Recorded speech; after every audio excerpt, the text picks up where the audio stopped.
नमस्कार, मैं हूं मीनू शर्मा। स्वागत करती हूं आपका मनी 9 के prime time show money time में, जहां हम आपको बताते हैं पर्सनल फाइनेंस, बिजनेस, कॉर्पोरेट और पॉलिसी से जुड़ी खबरों के बारे में। साथ ही हम आपको बताते हैं कि इनसे आपकी जेब पर क्या असर पड़ेगा। तो चलिए शुरू करते हैं फटाफट आज का खबरों का सिलसिला। महंगाई से आपको अभी छुटकारा नहीं मिलने वाला है। S&P ग्लोबल रेटिंग्स का कहना है कि अगले कुछ महीनों में महंगाई दर ऊंची बनी रहेगी। हालांकि सरकारी नीतियां इसे और बढ़ने से रोकेंगी।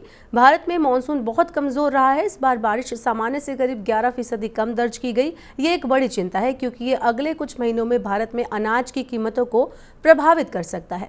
भारतीय रिजर्व बैंक के गवर्नर शक्तिकांत दास ने भी कहा है कि महंगाई दर को 4% के लक्ष्य पर लाने के लिए मजबूती से ध्यान दे रहे हैं। इसका मतलब है कि जरूरत पड़ने पर ब्याज दरों को और बढ़ाया जा सकता है। बढ़ती महंगाई के बीच रुपए की कमजोरी से भी चिंता बढ़ रही है। मंगलवार को रुपया डॉलर के मुकाबले 35 पैसे कमजोर होकर 83.06 के स्तर पर बंद हुआ। कच्चे तेल की कीमतों में उछाल आने और डॉलर के मजबूत होने से रुपया कमजोर पड़ा। घरेलू शेयर बाजारों से विदेशी निवेशकों के बाहर निकलने का असर भी रुपए पर पड़ा है। रुपए ने 14 अगस्त से अब तक 5वीं बार 83 के स्तर को पार किया है। इससे कच्चे तेल का आयात महंगा होगा, जो देश में महंगाई की आग को और भड़काएगा। शेयर बाजार में इंस्टेंट सेटलमेंट की सुविधा अगले साल अक्टूबर तक शुरू होगी। अभी शेयर बाजार में ट्रेड को T+1 साइकिल में सेटल किया जाता है, मतलब खरीद बिक्री करने के एक दिन बाद खाते में पैसा आता है या कटता है। इंस्टेंट सेटलमेंट से कारोबार पूरा होने के कुछ ही मिनट में पैसे का लेन देन हो जाएगा। सूत्रों ने बताया है कि विदेशी निवेशकों के लिए इंस्टेंट ट्रेड सेटलमेंट ऑप्शन होगा। एक दिन का सेटलमेंट साइकिल लागू करने वाला भारत चीन के बाद दुनिया का दूसरा देश बन गया है। बाकी सभी देश 2 दिन में ट्रेड को सेटल कर रहे हैं। चीनी उत्पादन में कमी की आशंका के चलते चीनी कीमतों में भारी उछाल दर्ज किया गया है। पिछले 15 दिनों में चीनी की कीमत 3% से ज्यादा बढ़ चुकी है। चीनी की कीमत 6 साल के उच्चतम स्तर पर पहुंच गई है। आगे आने वाले महीनों में कीमतें और बढ़ने की आशंका जताई जा रही है। चीनी का स्टॉक लगातार कम हो रहा है और त्योहारी सीजन भी नजदीक आ रहा है। चीनी की बढ़ती कीमतों को देखते हुए सरकार इसके निर्यात पर प्रतिबंध लगा सकती है। चीनी के साथ ही प्याज भी महंगा हो रहा है। पिछले एक हफ्ते में प्याज की औसत खुदरा कीमत 37% बढ़ चुकी है। प्याज की बढ़ रही कीमतों को नियंत्रित करने के लिए सरकार बफर स्टॉक से सस्ता प्याज बेच रही है। 3 सप्ताह में 12 राज्यों में अब तक 36,250 टन प्याज बेचा जा चुका है। सरकार ने NCCF और नेफेड को थोक और खुदरा बाजार में बफर स्टॉक से प्याज बेचने का आदेश दिया है। खुदरा बाजारों में इस प्याज को 25 रुपये प्रति किलोग्राम की दर पर बेचा जा रहा है। इसके बाद भी प्याज की कीमत बढ़ने से नहीं रुक रही है। अब खबर है घर खरीदने वालों के लिए। बैंकों ने RBI से होम लोन में स्टैंप ड्यूटी और रजिस्ट्री शुल्क को भी शामिल करने की मांग की है। अगर RBI इस प्रस्ताव को मंजूरी देता है तो इससे लोन टू वैल्यू यानी LTV बढ़ जाएगा। अभी बैंक घर की कीमत का 80% तक का ही लोन देते हैं। स्टैंप ड्यूटी और रजिस्ट्री खर्च ग्राहकों को ही झेलना होता है। घर खरीदने वाले अब स्टैंप शुल्क और रजिस्ट्री चार्ज को मिलाकर घर के लिए लोन ले सकेंगे। इससे घर खरीदना और ज्यादा आसान हो जाएगा। वित्त मंत्री निर्मला सीतारमण ने कहा है कि भारत की कुल जनसंख्या में काम करने वाले लोगों की संख्या 2047 तक 45% तक पहुंच जाएगी।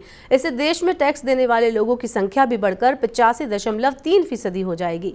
अभी आयकर रिटर्न भरने वालों की संख्या कुल जनसंख्या का 22.5% है।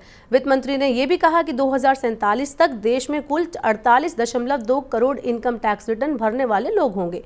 वित्त वर्ष 2022-23 में केवल 7 करोड़ लोगों ने इनकम टैक्स रिटर्न फाइल किया है।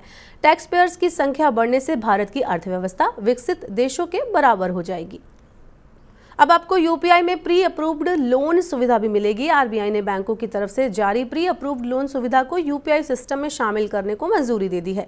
अभी तक UPI से सिर्फ बैंक खाते में जमा रकम और रुपए क्रेडिट कार्ड से ही लेन देन किया जा सकता था, लेकिन अब बैंक द्वारा जारी प्री अप्रूव्ड लोन सुविधा के माध्यम से भी भुगतान किया जा सकेगा। डिजिटल भुगतान के लिए इस समय UPI एक लोकप्रिय माध्यम बन गया है। अगस्त महीने में UPI से लेन देन का आंकड़ा 10 अरब को पार कर गया है। बैंक, म्यूचुअल फंड, बीमा और शेयर बाजार आदि वित्तीय संस्थानों को यह सुनिश्चित करना होगा कि उनके ग्राहक अपने खाते में नॉमिनी का नाम अनिवार्य रूप से अपडेट करें। बैंकों में बिना दावे वाली जमा की समस्या से निपटने के लिए वित्त मंत्री ने ये निर्देश दिया है। वित्त मंत्री ने बैंकों और वित्तीय संस्थानों से ये सुनिश्चित करने के लिए कहा है कि उनके ग्राहक अपने खातों में नॉमिनी का नाम अनिवार्य रूप से दर्ज कराएं। एक रिपोर्ट के मुताबिक वित्तीय संस्थाओं के पास कुल 1 लाख करोड़ रुपए से भी ज्यादा की राशि ऐसी है जिसका कोई दावेदार नहीं है। एसबीआई और आईडीएफसी फर्स्ट बैंक के बाद पंजाब नेशनल बैंक ने भी यूपीआई पर रुपए में पेमेंट की सुविधा शुरू कर दी है। बैंक ने अपने मोबाइल एप्लीकेशन डिजिटल रूपी में यूनिफाइड पेमेंट इंटरफेस इंटरऑपरेबिलिटी के साथ सेंट्रल बैंक डिजिटल करेंसी का एक्टिव कर दिया है। आरबीआई डिजिटल मुद्रा का थोक इस्तेमाल कॉल मनी मार्केट में करने की योजना बना रहा है। पेट्रोल डीजल सस्ता होने की उम्मीद टूट गई है। दुनिया के प्रमुख तेल निर्यातक देश सऊदी अरब ने रोजाना तेल उत्पादन में 10 लाख बैरल की कटौती के फैसले को इस साल के अंत तक बढ़ा दिया है। इसकी वजह से विदेशी बाजार में कच्चे तेल का भाव 10 महीने के ऊपरी स्तर पर पहुंच गया है। ब्रेंट क्रूड का भाव $91 प्रति बैरल के करीब देखा गया, जो नवंबर 2022 के बाद सबसे ज्यादा है। सऊदी अरब के फैसले के बाद कच्चे तेल की कीमतों में आई तेजी से भारत में तेल आयात का खर्च बढ़ जाएगा।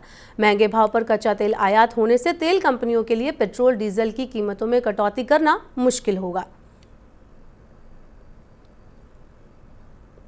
तो ये थी मनी टाइम में आज की बड़ी खबरें। अब वक्त हो गया आपसे विदा लेने का। अब आपसे होगी कल मुलाकात। पर्सनल फाइनेंस से जुड़ी खबरों को पढ़ने के लिए हमारी वेबसाइट www.money9.com पर लॉगिन करें और यहाँ पर 7 भाषाओं में पाएं पर्सनल फाइनेंस से जुड़ी सभी खबरों को। इसके अलावा खास कार्यक्रम देखने के लिए मनी9 के ऐप को जरूर डाउनलोड करें। आज का हमारा मनी टाइम आपको कैसा लगा, हमें नीचे कमेंट बॉक्स में अपनी राय जरूर दें। इसके अलावा बने रहिए मनी9 के साथ। नमस्कार, शुभ रात्रि।